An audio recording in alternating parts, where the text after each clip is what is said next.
Union home ministry ने एक high level commission बनाया रिटायर्ड सुप्रीम कोर्ट के जज को, और उनको यह बोला गया है कि जहां जहां डेमोग्राफी में चेंज आए, जहां जहां अचानक आबादी बन गई, वो कमीशन इसको देखेगा।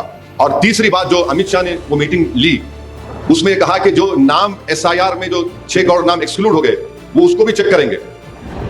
अमित शाह होम मिनिस्टर अगर कोई मीटिंग करते हैं तो याद रखिए वो कच्चा काम नहीं करता आदमी, हो खाली हवाई फायरिंग नहीं करता, कुछ ना कुछ बराबर वो एक प्रोग्राम बना के काम कर रहे हैं। और मेरे को ये सस्पिशन है, I might be proven wrong, कि वो फाइनली एनआरसी करना चाहते हैं।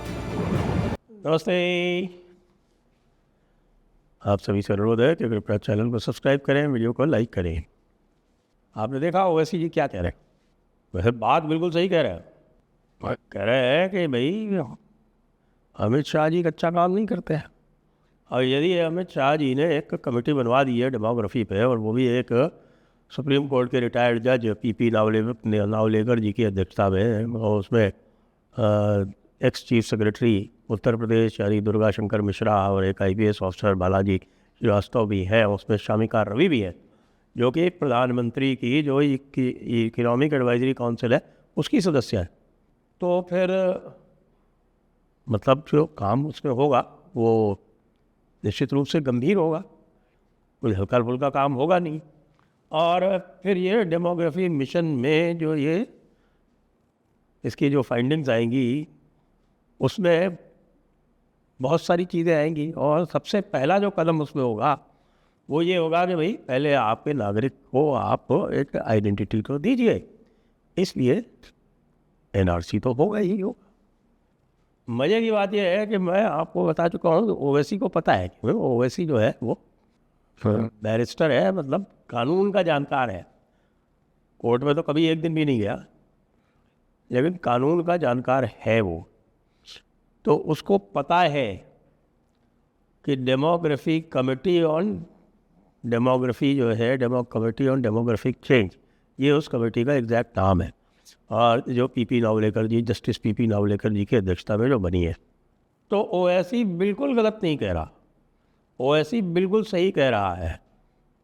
क्यों? क्योंकि अब सेंसस चालू है, सेंसस हो गया चालू। सेंसस के साथ साथ ही नेशनल पॉपुलेशन रजिस्टर बनता है।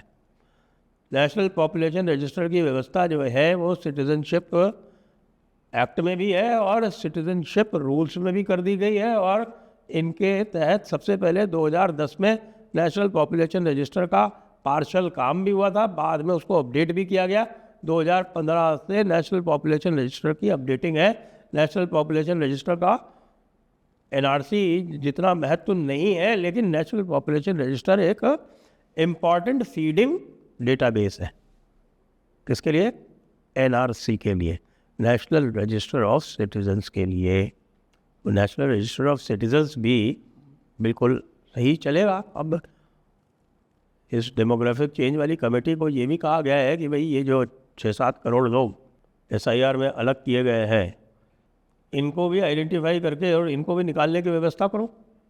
ये अब सिटीजन्स भी नहीं रहने चाहिए। आप इसी के संदर्भ में आगे भी देखिए कि शुभेंदु अधिकारी भी 2 कदम आगे चले गए हैं इसमें।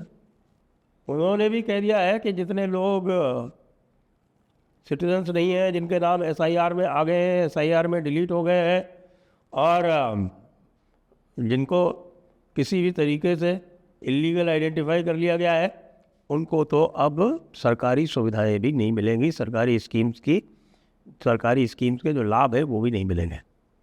यहाँ तक भी मामला चला गया है।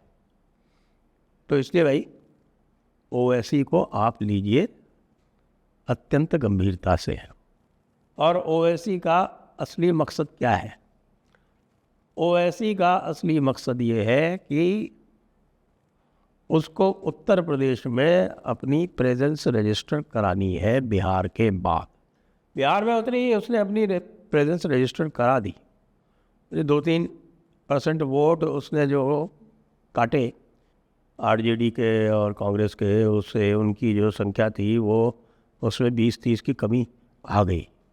बहुत ज़्यादा फिर भी नहीं होता उनका, कितना चला जाता है, ज़्यादा हारते तो फिर भी बहुत बुरी तरह से। लेकिन फिर इसमें ये हो सकता है कि यदि उनके साथ में खड़ा हो जाता ओवैसी, जो कि ओवैसी करना चाहता था। अब ओवैसी के साथ में इनकी गति जो है, जो रीजनल पार्टीज और कांग्रेस इत्यादि है, इनकी गति जो है वो पूरी तरह से सांप छछूंदर वाली है। क्योंकि आज भी देश में एक तथाकथित सेक्युलर तबका है और सेक्युलर तबके की संख्या जो है वो काफ़ी है, कम नहीं है। तो इनमें से काफ़ी वोट मिल जाते हैं, आपके आरजेडी को मिल जाते हैं, या अगर आप यहाँ बात करें कि इनको एस समाजवादी को मिल जाते हैं उत्तर प्रदेश में, कांग्रेस को भी मिलते हैं, कई स्थानों पर मिलते हैं। तो अब यदि इनकी स्थिति ये कर दी जाएगी कि साहब इनको कतई वोट ही नहीं मिलेंगे, तो फिर दूसरे लोग भी सोचेंगे कि साहब वोट क्यों ख़राब करो। ये बड़ा सेंटिमेंट होता है, हमारा वोट ख़राब नहीं होना चाहिए, ये पब्लिक में एक बड़ा सेंटिमेंट होता है। तो इसलिए काफ़ी फ्लोटिंग वोट जो है वो उसी की तरफ जाता है जिससे उसे लगता है कि उसको वोट देने से उसका वोट जो है वो उपयोग में आएगा। तो अब इन्होंने समाजवादी पार्टी के लिए एक स्थिति विकट कर दी है। समाजवादी पार्टी को ये कह रहे हैं कि साहब हमको डालो संगठन में। समाजवादी पार्टी के साथ दुविधा ये है कि यदि ओवैसी को संगठन में ले लिया तो फिर ये समझिए कि हिंदू वोट फिर एक भी नहीं मिलेगा, एक भी हिंदू वोट मिलना असंभव हो जाएगा। इसलिए वो किसी भी तरह से ओवैसी को साथ में नहीं लेना चाहते। यही कारण था कि तेजस्वी ने ओवैसी को साथ में नहीं लिया, यही कारण है कि कांग्रेस ओवैसी को साथ में नहीं लेती। यानी पॉलिटिक्स पूरी करेंगे मुस्लिम तुष्टीकरण की, लेकिन उसके बाद भी अपने आप को मुस्लिम पार्टी कहलवाना पसंद नहीं करेंगे। अब मुस्लिम लीग के साथ में ये समझौता करते हैं, अपना गठबंधन बनाते हैं केरला में, लेकिन केरला की जो पॉलिटिक्स है वो भारत की मेन स्ट्रीम पॉलिटिक्स को इम्पैक्ट नहीं करती, उसके ऊपर प्रभाव नहीं डालती। उत्तर प्रदेश और बिहार में जो होगा वो सर्वत्र फैलेगा, तमिलनाडु केरला को छोड़कर। यानी वो कर्नाटका, आंध्रा, तेलंगाना में भी प्रभाव डालेगा, महाराष्ट्र में तो डालेगा ही डालेगा। महाराष्ट्र में भी ये जो सीटें जीत लेता है, 2 सीटें पिछली बार भी जीती इसने, MIM ने, उसके अलावा जितनी सीटों पे इसने खड़े किए उसमें कांग्रेस और NCP और ये जो महाविकास आघाड़ी है इनकी ऐसी तैसी करी।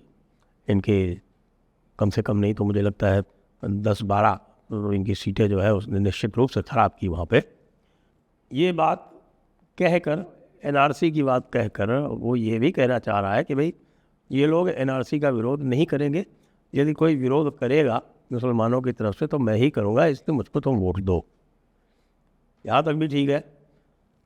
बात NRC की आ रही है तो वो NRC के माध्यम से पूरे देश के मुसलमानों को डराने का प्रयास कर रहा है। अब ये मुसलमान क्यों डर रहा है, ये भी एक बड़ी विचित्र बात है, क्योंकि मुसलमान को डरने की कोई आवश्यकता नहीं है जो कि भारत का नागरिक है, लेकिन उनका तो मामला ही दूसरा है ना। वो किसी भी तरह से अपनी संख्या बढ़ाकर, बढ़ती हुई दिखाकर या सच में बढ़ाकर, जैसे भी करके वो एक माहौल ऐसा बनाना चाहते हैं कि भाई देखिए हमारी शक्ति इतनी है कि हम पूरी तरह से भारत के ऊपर राज कर सकते हैं। पूरा का पूरा मामला वहीं से चल रहा है। और क्योंकि कांग्रेस उसके साथ में कदम ताल मिलाती हुई चल रही है, आज से नहीं 1920 से, जब से वो खिलाफत आंदोलन आरंभ हुआ था तभी से। और महात्मा गांधी ने तो पूरा का पूरा यहाँ तक तय कर लिया था कि भाई यदि अफ़गान बादशाह भारत के ऊपर आक्रमण करता है और यहाँ पर मुस्लिम राज स्थापित कर देता है तो भी हम उसके साथ खड़े रहेंगे। जी, ये सत्य बात है, ये कोई मैं लंतरानी नहीं आ करा।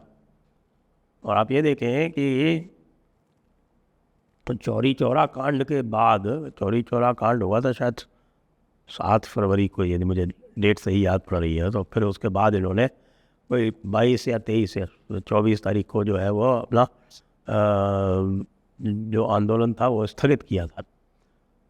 लेकिन स्थगित करने के 3 दिन पहले बारडोली में एक बड़े सत्याग्रह के लिए पूरा का पूरा जो प्रोग्राम था वो जारी कर दिया गया था। तो फिर ये बात क्यों पलटी?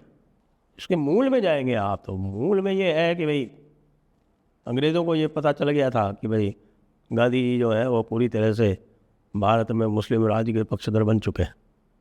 इसी तरह से आज कांग्रेस को भी ये कहा जाए कि साहब के मुस्लिम राज हो जाए तो कोई दिक्कत नहीं है, बस प्रधानमंत्री राहुल गांधी बने और बाकी सारे के सारे मंत्री जो है वो मुसलमान रहे, या लेबनान जैसी कोई पैक्ट कर लिया जाए। लेबनान में ये है कि भाई प्रेसिडेंट जो है वो क्रिश्चियन होगा, प्रधानमंत्री मुसलमान होगा, इस तरह का संविधान में प्रावधान कर रखा है।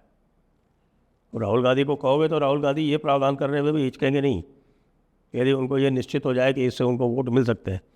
समस्या ये आ रही है कि भाई जो भारतीय मुसलमान हैं वो इस प्रकार के हैं कि वो भारत के प्रति कतई निष्ठावान दिखाई नहीं पड़ते, और जो कोई है भी निष्ठावान और उनकी आवाज़ जो है वो दबा दी जाती है।